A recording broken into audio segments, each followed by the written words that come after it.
Dramatic black and white Wu-2 footage, air raid sirens faintly in the background. A map zooms in on the U, S and Germany.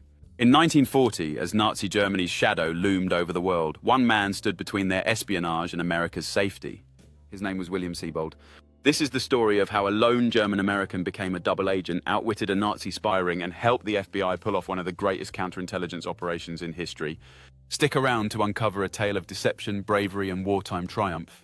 Don't forget to like, subscribe, and share your thoughts in the comments.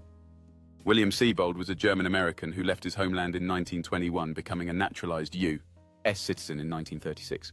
He worked in industrial and aircraft plants across the U.S. and South America, living a quiet life until 1939. That February, Siebold traveled to Germany to visit his mother. In Hamburg, the Gestapo approached him, ominously promising future contact. He settled in Mulheim finding work, but the Nazis hadn't forgotten him. In September, a man called Dr. Gassner interrogated Siebold about U.S. military planes and equipment, urging him to return to America as a German spy. Soon, another figure, Dr. Renken, later revealed as Major Nicholas Ritter of the German Secret Service, joined the pressure. Fearing for his family still in Germany, Siebold agreed. But Siebold had other plans. When his passport was mysteriously stolen, he visited the American consulate in Cologne for a new one. There, in secret, he confessed his role as a coerced German agent and vowed to work with the FBI upon returning to the U.S. The Nazis trained Siebold in Hamburg, teaching him to craft coded messages and handle microphotographs. He was given 5 tiny microphotographs with instructions for building a code and gathering U.S. intelligence. 2 were for him, 3 were to be delivered to German operatives in America. Under the alias Harry Sawyer, Siebold sailed from Genoa, Italy, arriving in New York City on February 8, 1940. The FBI was ready. Informed of Siebold's mission and his loyalty to America, they set him up as Harry Sawyer, a diesel engineer consultant in New York. To fool the Nazis, FBI engineers built a secret shortwave radio station on Long Island. In May 1940, they began contacting Germany, posing as Siebold. For 16 months, this station was the main link between Nazi spies in New York and their handlers abroad, transmitting over 300 messages and receiving 200 in return. The FBI went further, rigging a Manhattan office for Siebold with hidden microphones and a 2-way mirror. Every meeting with Nazi spies was recorded and filmed.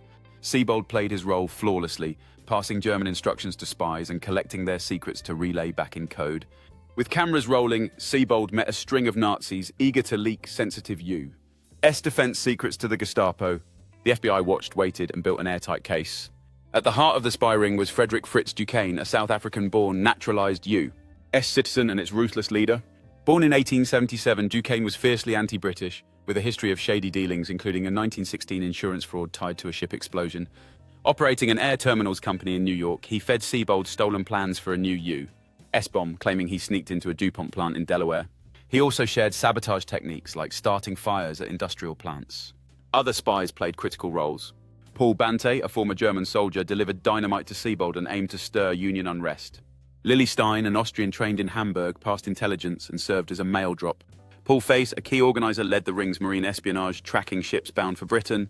Herman Lang, employed at a U.S. defense contractor, leaked confidential materials, even reconstructing plans from memory during a 1938 Germany visit. By June 1941, the FBI had enough. Armed with Siebold's evidence and surveillance, they arrested all 33 members of the Duquesne spy ring. 19 pleaded guilty immediately. The remaining 14 faced trial in Brooklyn starting September 3, 1941. On December 13th, just days after Pearl Harbor, all were convicted. On January 2, 1942, they were sentenced to over 300 years in prison combined. Duquesne got 18 years for espionage. The operation was a triumph. With no major Nazi espionage network left in the U.S., America entered World War II confident in its security.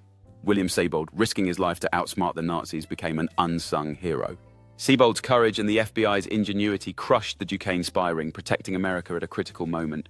This story reminds us of the vigilance needed against hidden threats, a lesson that echoes in today's world of cybersecurity and espionage.